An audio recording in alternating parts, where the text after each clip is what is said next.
¿Qué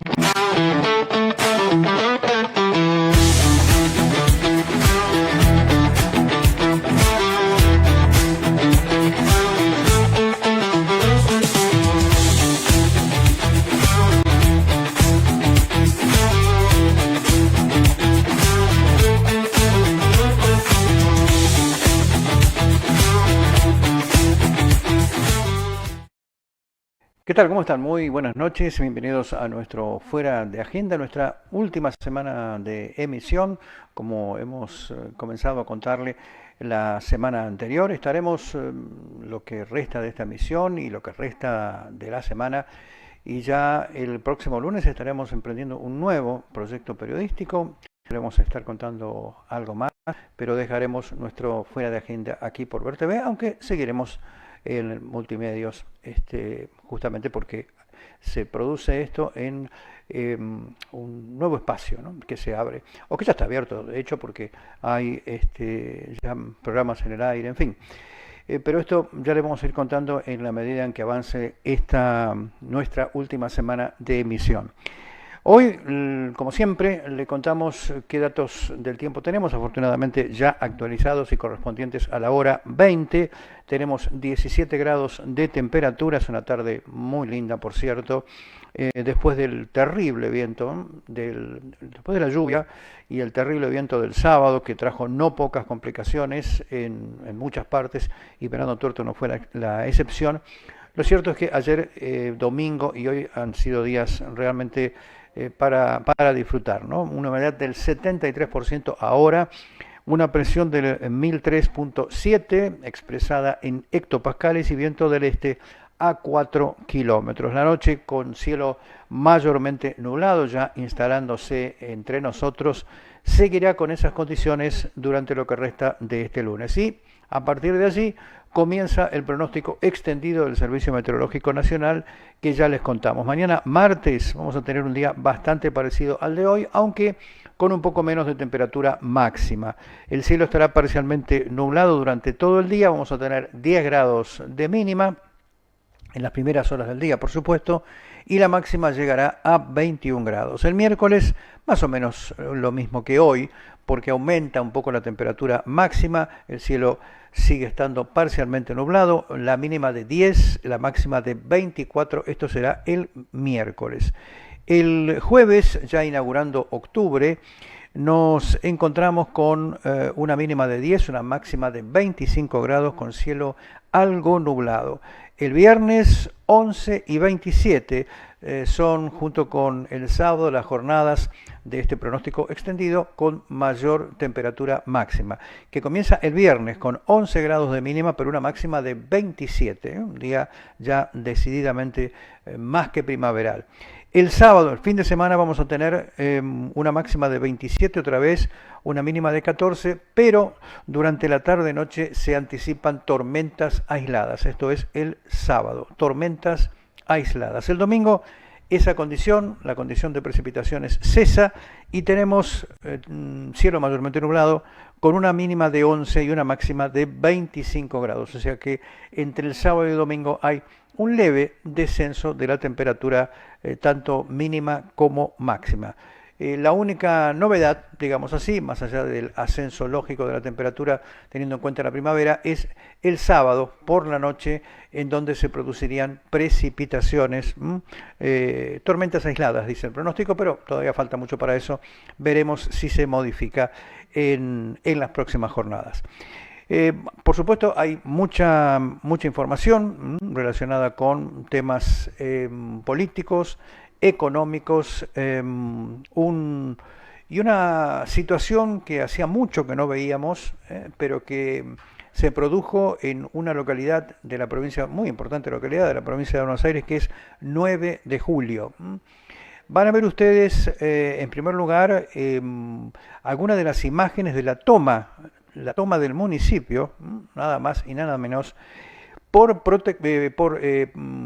personas que protestaban, que son productores agropecuarios, que protestaron dentro y fuera del Palacio Comunal por la situación asfixiante porque están inundados. Fíjense ustedes esta imagen, ¿no? Es una imagen de la municipalidad de 9 de julio. Están inundados, el gobierno nacional sigue sin usar el fondo hídrico obtenido con el impuesto al combustible, con una obra que lleva inundados más de 1 millón de hectáreas, que es el 15% del total de la superficie dedicada a la soja, ¿no? Esto se produjo en 9 de julio, comenzó a las 9 de la mañana, más o menos. Esto es en el centro de la provincia de Buenos Aires y puede sentar un precedente en la situación de las inundaciones sobre terrenos productivos, mientras desde el gobierno nacional se sigue sin usar dinero del fondo hídrico obtenido con el impuesto al combustible. Como relata el sitio especializado, allí ven ustedes una imagen de los campos inundados, campos altamente productivos, por cierto. El sitio especializado Bichos de Campo, por primera vez desde el mes de marzo, comenta que desde ese mes las y los productores decidieron pasar directamente a la acción y se manifestaron con bronca frente y dentro de la municipalidad de 9 de julio. A pesar de los reclamos, no hubo respuesta del círculo de la intendenta en realidad, María José Gentile, cuya imagen veían ustedes recién, quien fue denunciada penalmente por la situación de la cuenca del Salado. María José Gentile pertenece al PRO. Después de 7 meses de no tener respuestas, los ánimos empiezan a caldear y suceden estas cosas, dijo la productora y presidenta de la filial de Federación Agraria, Patricia Gorza. Primero, la manifestación comenzó por los vecinos de Carlos María Naón, localidad que pertenece al partido, seriamente comprometida en realidad esa localidad por las inundaciones. Pero al rato ya comenzaron a sumarse otros productores de la zona que vienen reclamando desde hace meses sin respuesta alguna. Hicimos todo, la situación se agravó las últimas semanas cuando una nueva temporada de lluvias complicó aún más a una red de caminos que ya venía castigada. Hoy definen la situación como de colapso total y el enojo y la falta de respuestas de la intendenta llevó a cortar gomas frente al Palacio Comunal. Bueno, esta es la situación, esperemos que se resuelva satisfactoriamente. No es la primera inundación que sufren, desde luego, pero jamás vimos este nivel de desatención con la ruralidad, lamentó la dirigente que recién comentábamos, en días tensos entre el sector, por muchas situaciones que se suman, ¿no? Además de este desastre meteorológico, las retenciones cero, el dólar pisado, el aumento de costos y la falta de rutas. Esto, como comentábamos al principio, se lleva puestas una enorme superficie. Estamos hablando que ya hay más de 1 millón de hectáreas bajo agua, es un 15% del área nacional de soja o maíz. La preocupación crece porque se vienen las tormentas tradicionales, ¿no? De primavera, la primavera que hace poquitos días se puso en marcha y por lo tanto la inquietud es realmente muy grande por parte de los productores. Bueno, hablando de la cuestión agropecuaria, la cuestión rural, se siguen manifestando los representantes de las distintas entidades gremiales en relación a lo que fue esta situación planteada con el cese de las retenciones. Hoy hace exactamente una semana de esto, el lunes pasado a primera hora se conocía esa decisión del gobierno, el cero retenciones para la soja, por ejemplo, y otros cereales, cosa que duró 3 días, pero que en ese interregno diversas empresas, todas ellas muy poderosas, hicieron extraordinarios negocios, se habla de casi 1.600 millones de dólares, y los pequeños productores, se quedaron mirando con la ñata contra el vidrio, como diría el famoso tango de Discépolo, ¿no? En este sentido, Vicente Layub, a propósito, y ahora lo vamos a comentar en detalle, ya se inició una acción penal, ¿no? Porque se considera que detrás de esto hubo una maniobra preparada que evidentemente buscaba beneficiar a un selectísimo grupo de empresas y por otra parte perjudicar a la enorme mayoría de pequeños productores. Pero empecemos por las opiniones. Vicente Layub es el vicepresidente de la Sociedad Rural de Rosario y bueno, fue consultado sobre cómo cayó en esa entidad esta cuestión relacionada con las retenciones cero que duraron apenas 72 horas. Vicente Layub lo respondía así.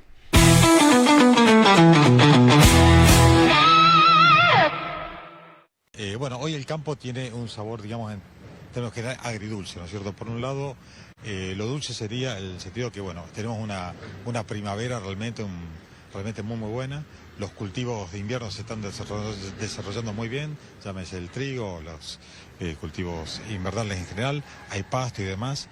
Estamos a plena siembra, digamos, de maíz, se arranca la soja con condiciones óptimas para arrancar todo lo que es la siembra. Pero bueno, por otro lado tenemos la otra cuestión, es que bueno, hay mucha bronca también por parte de los productores, de todos nosotros, y de las entidades también, porque bueno, lamentablemente vemos que esta mejora que se ha hecho del tipo de cambio, la eliminación de las retenciones, ha favorecido a la industria y no ha favorecido al productor. En esta cadena de valor que tenemos, donde la incluimos desde el productor, los intermediarios, corredores, demás y exportadores, vemos que el gran favorecido es el exportador, entonces entendemos que no es una cadena de valor, sino una cadena de precios donde ellos se han quedado con lo mejor, digamos, con todos los precios, digamos. ¿Y por qué ocurre así? Bueno, esta es una situación, una negociación que se ha hecho, digamos, con el Estado Nacional. Quizás los productores creíamos, digamos, que podíamos acceder a estos beneficios, digamos, del retiro de las retenciones, pero bueno, la industria exportadora fue más ágil y bueno, como que quien dice, copó la plaza y bueno, terminó de culminar con esos 7.000 millones de dólares que exigía este convenio, ¿no es cierto? ¿Por qué hay tantas miradas y diferentes, más allá de los gobiernos, hablo del gobierno provincial, el gobierno nacional, con respecto a las retenciones? Y muchas veces se utiliza el pedido ideal, diría, de retenciones cero. Bueno, eso es un reclamo, digamos, que ha tenido todas las sociedades rurales y demás, y el productor. Lo hemos embanderado en eso, porque bueno, creemos que es un impuesto absolutamente injusto. Después, bueno, hay una cuestiones políticas de por medio que se manejan, ¿no es cierto? Pero nosotros entendemos que este presidente, un presidente que bajó las retenciones en un primer momento, después la volvió a subir, ahora por un lapso hasta el 31 de octubre, fijaba esta reglamentación, la 682, pero bueno, es donde era la eliminación total de las retenciones, pero bueno, eso lamentablemente no fue aprovechado por el productor. Ahora, ¿sirve así el anuncio de un día para otro, con poca previsibilidad? Bueno, no es lo ideal, ¿no es cierto? Pero bueno, hay que aprovechar un poco como lo que se da, digamos, ¿no es cierto? Son anuncios que, bueno, lo hizo por una cuestión de necesidad de dólares, eso cae de Maduro, ¿no es cierto? Pero bueno, hay que tratar de utilizar todas las herramientas que uno tiene como para llegar a tener esta condición de tener un mayor valor, digamos, de nuestra mercadería. Pedidos, vamos a tratar de hablar con el señor presidente, ¿no es cierto? Quizás sea un poco hermético, digamos, en cuanto a su comunicación, digamos, con la gente, ¿no es cierto? Pero bueno, el reclamo se lo vamos a hacer llegar, digamos, ¿no? A ver si de alguna vez por todas, digamos, bueno, es una promesa electoral, por otro lado, de que tarde o temprano va a eliminar las retenciones. Ojalá sea así realmente, porque bueno, creemos que es un impuesto injusto que estamos pagando todos los productores en beneficio, digamos, en este caso, bueno, del Estado, ¿no es cierto? Y en este último caso es del sector exportador, digamos, que fue el gran ganador de todo esto, ¿no?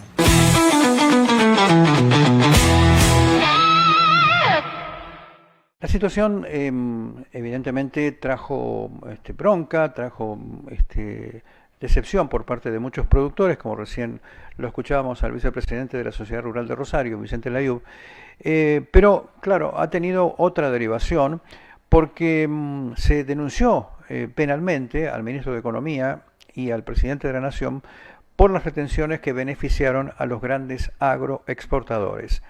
La denuncia pide que se dicte la suspensión de los efectos de la medida y afirma que se violaron ejes centrales de una ley que se sancionó en el 2007 que justamente estipulaba la prevención sobre el tipo de maniobra permitida por el gobierno.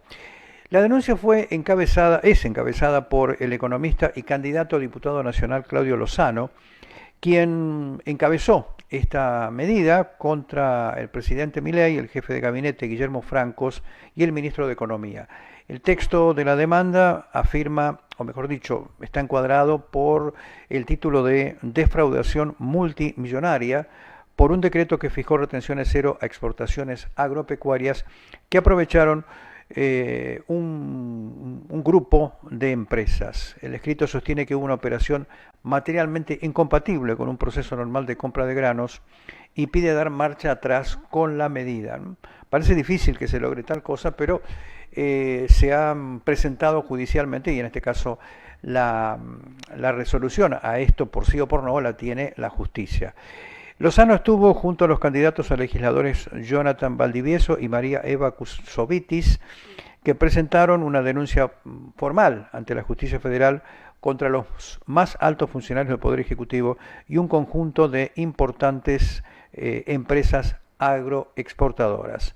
Esa denuncia afirma que la concepción, sanción y ejecución del decreto no fue una medida de fomento a las exportaciones, sino una ardid, una maniobra meticulosamente diseñada para beneficiar de forma ilegítima y millonaria a un grupo concentrado de corporaciones, constituyendo delitos como, esto es presunto, por supuesto, la justicia dictaminará si es así o no, delitos decimos como negociaciones incompatibles con el ejercicio de funciones públicas, abuso de autoridad y defraudación en perjuicio de la administración pública. Y bueno, luego hay toda una serie de fundamentos técnicos y un detalle de cada uno de esos presuntos delitos cometidos por esas máximas autoridades, explicando por qué se dice que esto fue algo urdido con el propósito de beneficiar a un grupo de grandes agroexportadores. Finaliza la demanda diciendo que resulta material y logísticamente imposible que este grupo de empresas beneficiadas haya podido comprar, recibir, acopiar y tomar posesión fehaciente de casi 20 millones de toneladas de granos en menos de 48 horas. Esta operación habría requerido el movimiento de aproximadamente 650.000 camiones, lo que colapsaría la infraestructura logística de todo el país. Los tiempos de embarque declarados indican que solo el 9% se embarcaría en octubre del 2025, mientras que el 20% restante recién se embarcaría a lo largo del próximo 2026. Esto demuestra que la registración fue especulativa y no real y no estaba ligada a una actividad inmediata de exportación. Bueno, la justicia ahora tiene la palabra porque termina diciendo que esta maniobra generó un perjuicio fiscal directo de aproximadamente 1.750 millones de dólares que fueron transferidos a los balances de las pocas empresas beneficiadas. A propósito de esto, Sergio Arelovich, uno de los especialistas del Centro de Estudios, economista él, del Centro de Estudios MATE, también analizó esta situación. Ellos son especialistas en todo lo que tiene que ver con las cuestiones comerciales del universo agroexportador fundamentalmente, y Arelovich analizaba de esta manera lo sucedido que comenzaba a suceder hace exactamente una semana en nuestro país con el anuncio de las retenciones cero. Sergio Arelovich.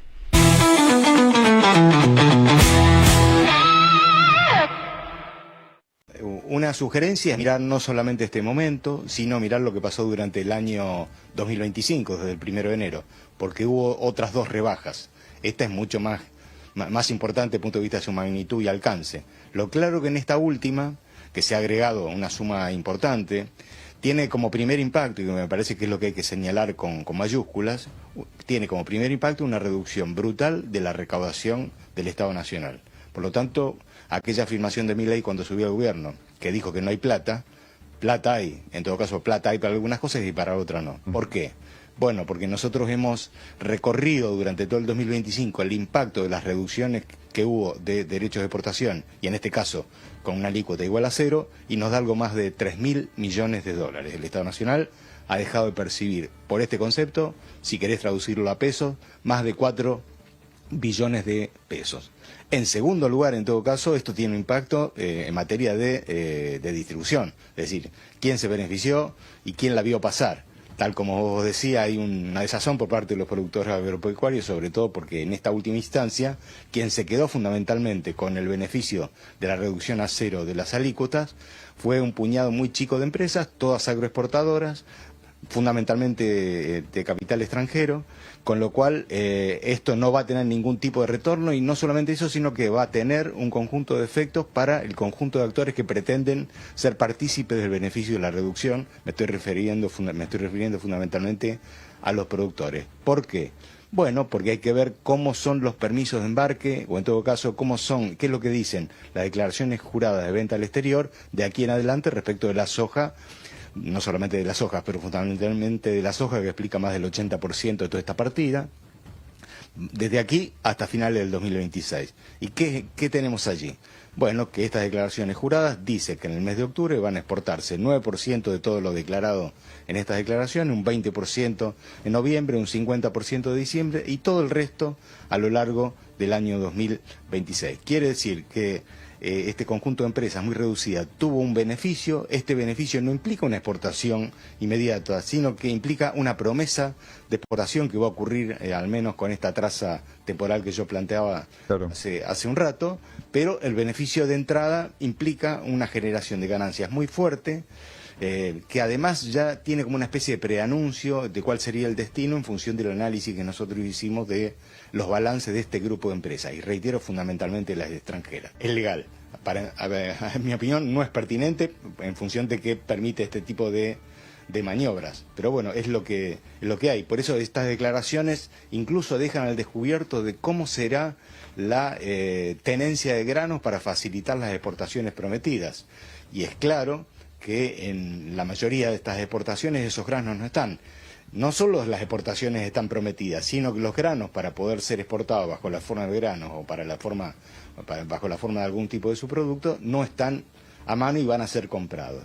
Obviamente uno podría suponer, o uno permite con toda legitimidad suponer, que cuando efectivamente se compren los granos, estos granos que van a vender los productores van a sufrir una deducción, y es la deducción de los derechos de exportación que ya están nuevamente vigentes como consecuencia del uso del cupo de los 7.000 millones de dólares. Por lo tanto, abrirá un nuevo capítulo en el conflicto, ¿no? Hay, por supuesto, de diferente tamaño, pero las grandes son 7, son AGD, son Bunge, Cargill, Cofco, LDC, el de Dreyfus, Molinos Agro y Viterra. Viterra y Bunge, también hay que aclararlo, es la misma empresa, porque hay una fusión a nivel global que en el caso argentino aún no se cristalizó, pero se trata de la misma compañía. Por lo tanto, quien lidera el beneficio de todo esto es la unión de Bunge más Viterra, ¿no? Yo no me animaría a dar una explicación de por qué hicieron esto de este modo, pero a partir de la lectura de la propia norma que estableció la alícuota cero, y con los dos parámetros de corte, 31 de octubre o 7.000 millones de dólares, es claro que no conocen o que figuran como desconocedores de cómo opera el funcionamiento dentro de esta cadena de valor, ¿no? Claro. Y sí quiero resaltar además que lo principal de este tipo de operaciones se refiere a la soja y en menor medida a otro tipo de cereales.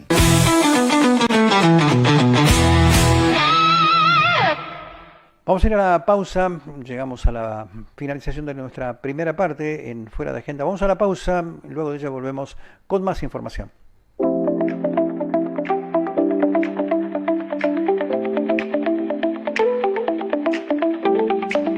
Centro Regional para el Desarrollo del Sur de Santa Fe. Cooperación Seguros. Protección integral para todas tus necesidades. Seguros personales, empresas y emprendimientos agrícolas. 25 de mayo 530, Venado Tuerto. Valery, los mejores productos, herramientas y accesorios para el profesional y público en general. Ahora también perfumes, marroquinería, billutería y maquillaje artístico. Valery, La Prida 154. Sanatorio San Martín Venado Tuerto. Desde 1950, siempre a la vanguardia en prestaciones médicas en toda la región. Electro Avenida. Todo en artefactos y materiales eléctricos e iluminación. Lisandro de la Torre y Maipú. CETIR. Centro de Medicina Nuclear para Venado Tuerto y la región. Chacabuco 1046. Ortopedia Fernández. plantillas ortopédicas, órtesis y prótesis, venta de insumos ortopédicos y hospitalarios, sillas de ruedas, bipedestadores, nueva dirección, San Martín 973, Venado Tuerto. Muy barato, supermercado mayorista de alimentos, bebidas y artículos de limpieza. Ruta 8 y 9 de julio.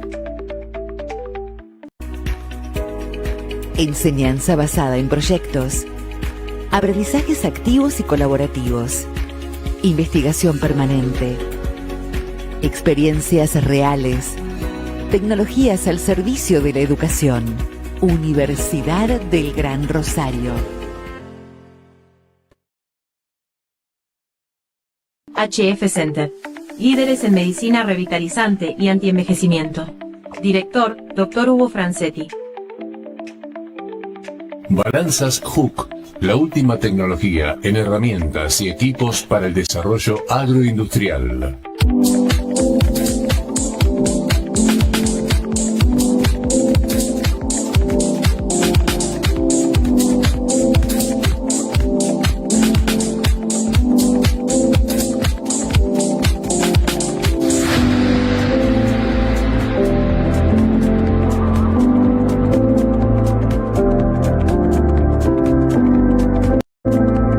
Vivero Morgan, centro de jardinería, en plantas, todas las posibilidades para poner color en tu vida. Lisandro de la Torre 755. Avalse SRL, productores de seguros para usted, su familia y sus pertenencias. Alvear 601, Venado Tuerto.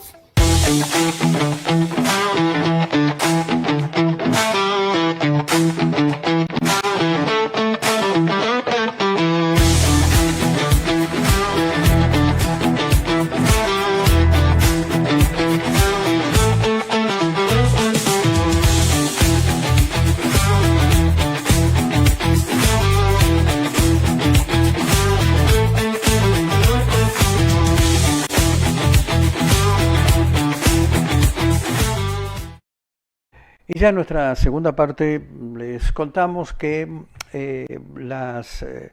cuando terminan los meses, en este caso ya estamos dejando atrás septiembre, falta muy poquito para comenzar a transitar octubre.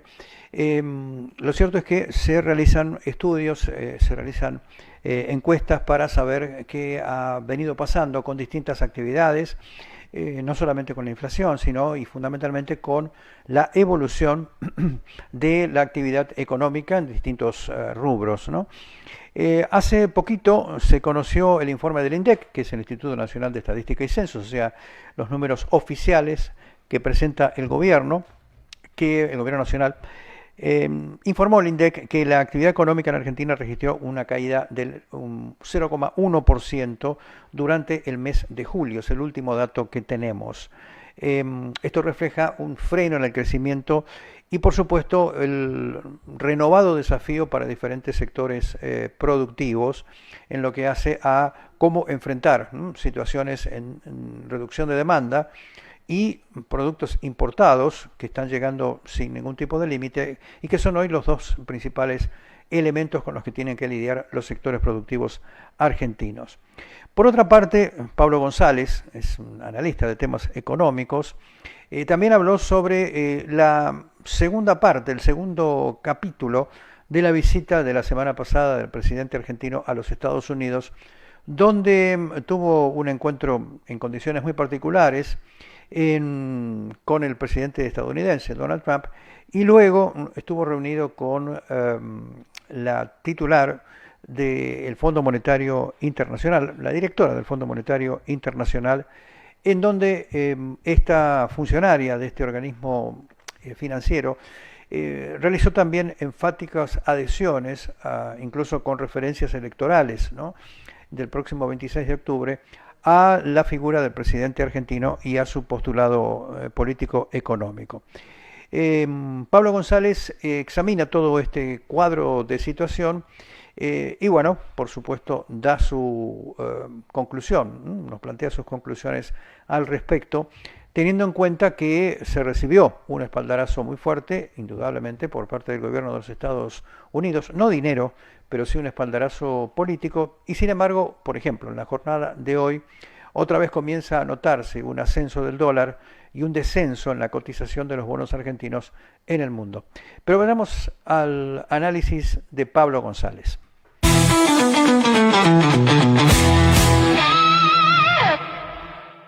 En julio, que fue un mes clave, el mes donde hubo un salto cambiario muy fuerte, una devaluación del peso, se perdió referencia de la tasa de interés, impactó de lleno en el ritmo de la actividad económica, volvió a caer por tercer mes consecutivo, 0,1%, una caída pequeña, pero caída al fin. Eso habla de que la economía entró en una transición con un freno de mano muy fuerte. Mirá la placa que armamos con los datos oficiales del INDEC. Esto es promedio de todos los sectores económicos produciendo en su conjunto en la Argentina. En el mes de julio, comparado contra el mes anterior, la foto de mayor corto plazo, contra junio, cayó un 0,1%. El tema central es que lo mismo había sucedido en el mes de mayo, cayó en junio y volvió a caer en el mes de julio, tercer mes consecutivo. Si comparás el mes de julio contra el 2024, ahí el número se da vuelta. Todavía quedan buenas sensaciones. Claro, estás comparando contra un periodo de escenario base muy bajo, que es el año pasado, que fue un año recesivo para la actividad económica, sobre todo en la primera parte del 2024. Bueno, ahí la economía tuvo una mejora del 2,9% y en lo que va del 2025, en 7 meses, 5,6%. Pero cuando vos haces corto plazo, en los últimos meses la actividad económica acusó recibo, y eso que todavía falta conocer. El dato de agosto, recién decías, es un dato que queda viejo, pero que es muy importante, y sobre todo en el mes de septiembre, con esta volatilidad que tuvieron los mercados y que por supuesto frenó el ritmo de la actividad económica en su conjunto. Bueno, técnicamente una recesión tendría que darse al menos 2 trimestres consecutivos. Si descontás que lo que fue el mes de julio se sumaría agosto y septiembre, tal vez entres en un escenario de una caída en el nivel de actividad en el tercer trimestre de este año. Habrá que ver después qué termina sucediendo. Hay un driver clave que son las elecciones, el mes de octubre y todo lo que se conoció en estas últimas horas con respecto a la asistencia financiera que podría llegar a recibir la Argentina. El tema es cómo termina impactando esto a la economía real, que hasta ahora acusó recibo. A pesar de tener buenos indicadores en materia de precios, lamentablemente empezaste a frenar el terreno de la recuperación.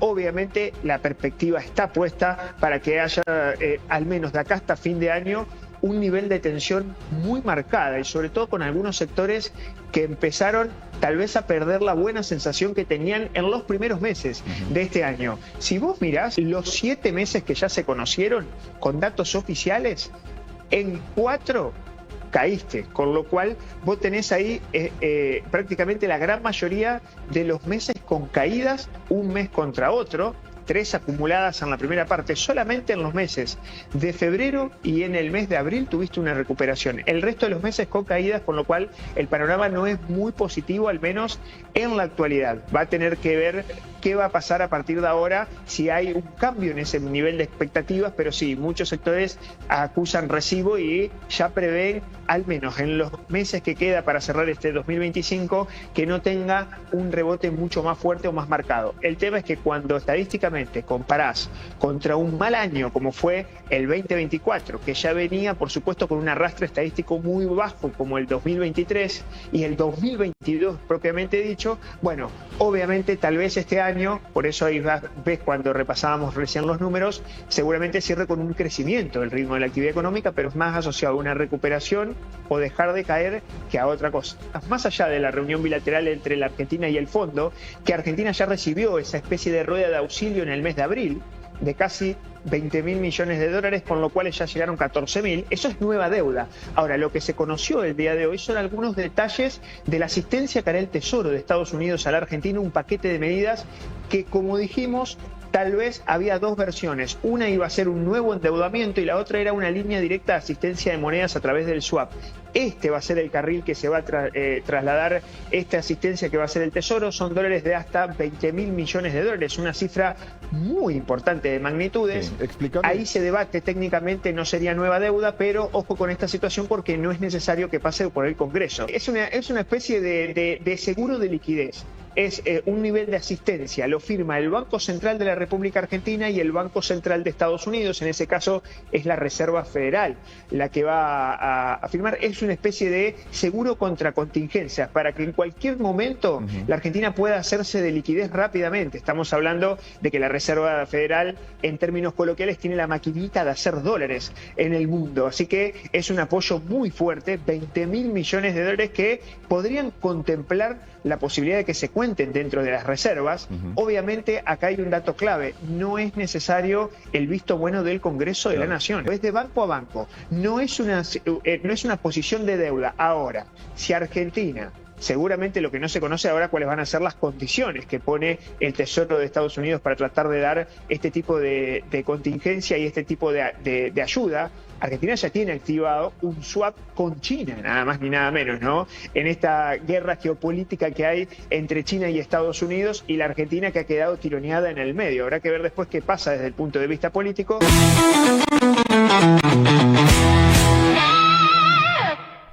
Y hablando de informes, también se conoció en los últimos días un informe, pero en este caso relacionado a un tema de educación, a un tema verdaderamente importante, como es la formación de las generaciones más jóvenes, de nuestros chicos. Se conoció el informe que en la provincia de Santa Fe, concretamente, una situación que por supuesto es similar en otros, quizás en todo el territorio argentino, pero nos interesa particularmente Santa Fe. En Santa Fe son 10 de cada 100 estudiantes, o sea, exactamente un ínfimo 10% de los estudiantes secundarios terminan ese ciclo, terminan la secundaria en tiempo y forma. Esto es un dato que verdaderamente es muy inquietante. Lo reiteramos, solo 10 de cada 100 estudiantes secundarios terminan ese ciclo, ¿no?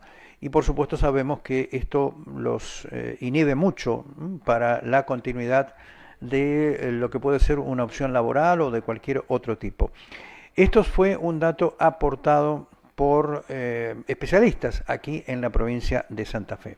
Y justamente son los especialistas quienes responden a qué puede hacerse, describen la situación, la analizan en más detalle y responden qué puede hacerse en pos de mejorar este inquietante estado de situación. Karina Cabo es especialista en educación y sobre todo es docente en el ámbito secundario, es una estudiosa de estos temas y bueno, habla sobre esta cuestión y así cree ella que puede o podría llegar por lo menos en una etapa de transición a ir paulatinamente mejorando este cuadro de situación.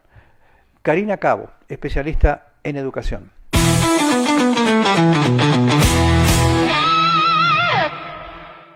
De cada 100 estudiantes, solamente 10, es decir, solamente el 10% puede terminar la secundaria en tiempo y forma. El resto tiene algún tipo de complicación, de problema, de repitencia, de intermitencia o directamente dejan.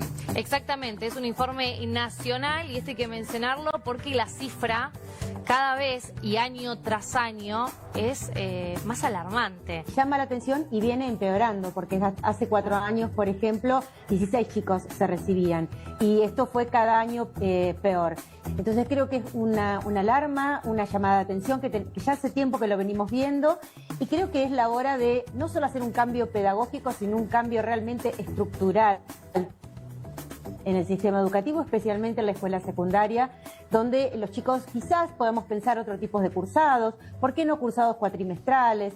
¿Por qué no pensar materias por problemáticas, por distintas interdisciplinas? Que los chicos puedan construir el aprendizaje guiados por los docentes y no centrarnos tanto en la fragmentación como tiene hoy todo el sistema de la escuela secundaria. Yo creo que un docente puede ser muy exigente y puede enseñar de manera entretenida, de manera amena, de manera interdisciplinaria, por problemáticas, que sea significativo para los adolescentes de hoy. Pensemos que la escuela secundaria es muy similar a las que tuvimos quienes somos mayores.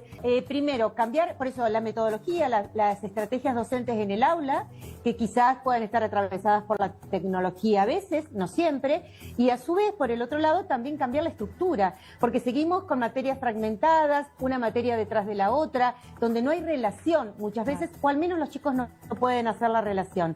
Y quizás si pensáramos por problemáticas, podría ser mucho más significativa, que tenga que ver con la vida diaria de los jóvenes, que también los docentes no vayan de escuela en escuela, sino que los docentes puedan tener cargos y puedan también conocer el contexto, el barrio donde está inserta la escuela, y al trabajar a veces en 7, 8 escuelas, hace que uno trabaje 3, 4 horas en cada lugar y desconozca muchas veces el contexto. Entonces creo que serían una serie de cambios que se podrían promover en pos del aprendizaje, sin dejar de exigir. Yo soy partidaria que se necesita todo el tiempo acompañar al estudiante en esas trayectorias. Claro. Por eso también aquellos chicos que muchas veces se llevan 3 o 4 materias y repiten, dejan la escuela. No es que repiten y hacen la escuela, la dejan. Yo creo que se podrían ir haciendo cambios parciales, ¿sí? Capacitando a docentes con nuevas tecnologías. ¿Por qué no usar la inteligencia artificial en el aula? ¿De qué manera? Siempre pensando en la enseñanza y en el aprendizaje, no en tener el teléfono en mano por la nada misma, ni para copiar y pegar como muchas veces se dice, sino que no, con estrategias realmente claras. Y después sí, un cambio más estructural que por supuesto va a llevar años, que tiene que ver con un conjunto de medidas nacionalmente, que también incluya a otras provincias, pero creo que se podrían hacer cambios e ir ajustando, porque los chicos repiten, porque los chicos abandonan, y como dicen las pruebas a aprender, lo hacen, sobre todo las mayores cifras se dan en los sectores más vulnerables, entonces acompañar a estos chicos que muchas veces tienen que salir a trabajar sin el título. Mira, no tengo la cifra exacta de esta última, pero un 60-70% de los chicos sí lo hacen. El tema es que muchas veces lo que estudian en la escuela secundaria no les alcanza para conseguir un trabajo, porque los contenidos que muchas veces enseñamos en la escuela secundaria quedan atrasados debido a los cambios sociales, tecnológicos. Entonces tenemos que enseñar a aprender a los estudiantes, tenemos que enseñar estrategias para que puedan seguir aprendiendo solos. Por eso tenemos que trabajar mucho la autonomía, mucho el trabajo cooperativo, el trabajo con otros, para que los alumnos puedan seguir aprendiendo después en esos futuros trabajos que hoy desconocemos.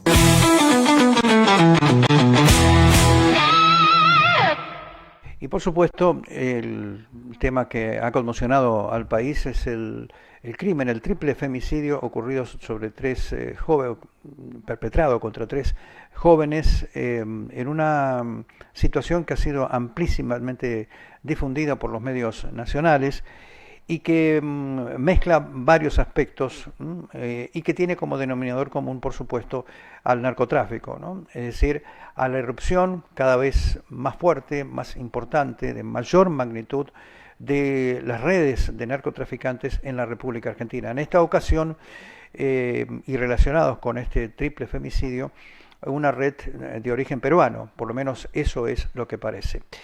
Las investigaciones se están llevando adelante, se habla de un líder de esta banda que todavía no ha sido capturado, pero ya hay 6 detenidos. Una trama verdaderamente alucinante y por supuesto un final de estas 3 jóvenes terrible, porque sus últimos momentos, que incluyeron tortura y muerte, fueron transmitidos para una red de personas que estaban siguiendo esos acontecimientos, vamos a decirlo así, a través de una suerte de canal privado dentro de la red TikTok.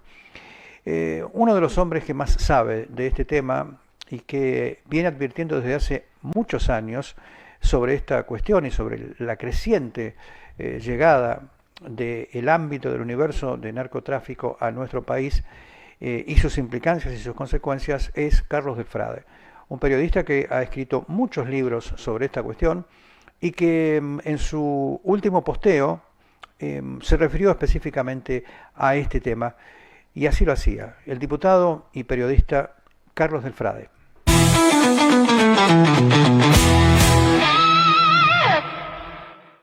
Estamos solamente a 28 días de las elecciones para elegir la configuración del nuevo Congreso de la Nación. No se elige presidente, se elige cuáles serán las mejores voces que representen al pueblo de la provincia de Santa Fe en el Congreso de la Nación en un momento de extrema dependencia, una semicolonia de un imperio brutal como es los Estados Unidos, con virreyes electos por el voto popular como es el caso de Javier Milei, y como quedó claro en esta semana que terminó con los hechos vinculados a lo que significa que en la dependencia ganan los mismos de siempre, las minorías de siempre, y por el otro lado también en un país dependiente a imagen y semejanza de lo que va configurando en la geografía social los negocios del imperio como el narcotráfico, se termina con la vida de 3 chicas, de 3 adolescentes, en 3 femicidios, pero en un contexto de narcotráfico,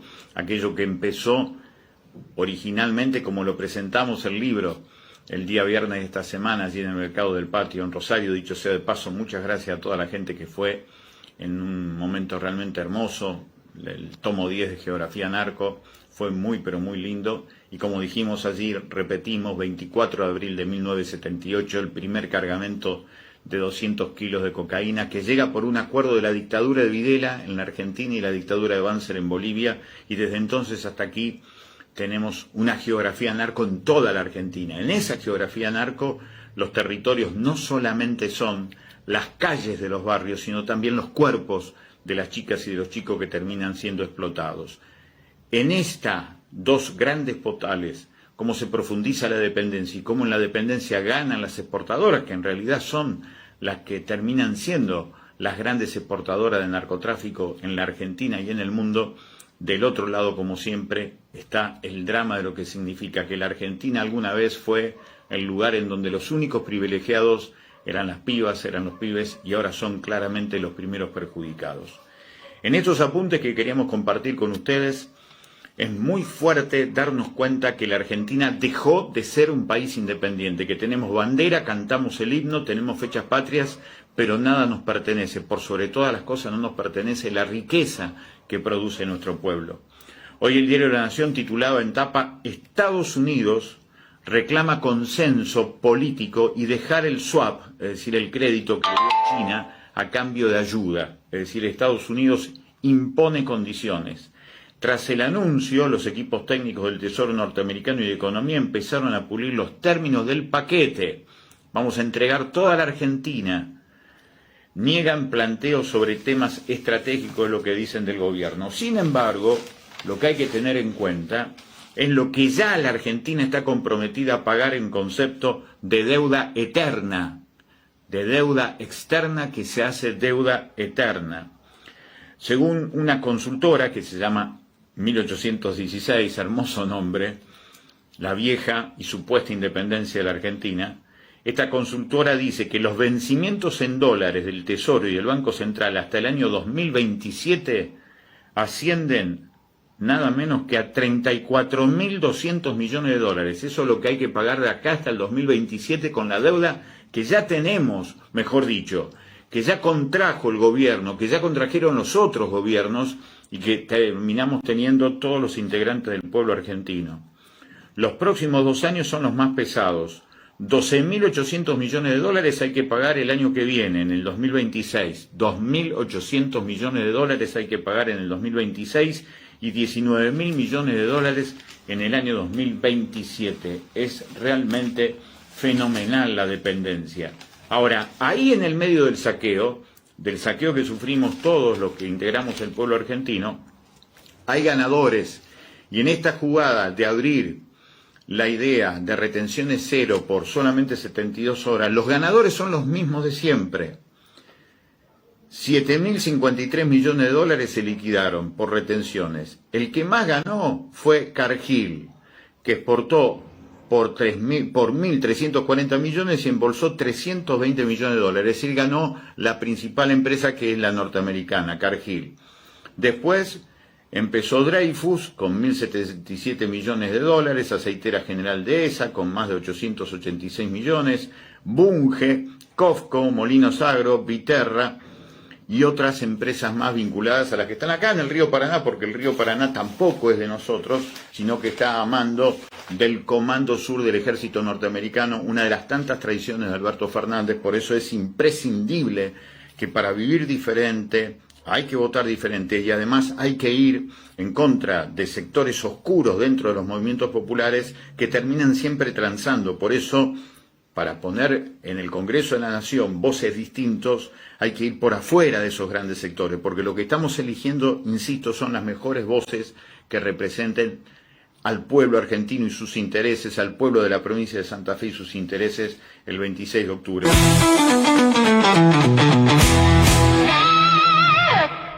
Hasta aquí llegamos. Mañana estaremos renovando nuestro contacto, nuestros últimos programas en esta semana con Fuera de Agenda por Ver TV.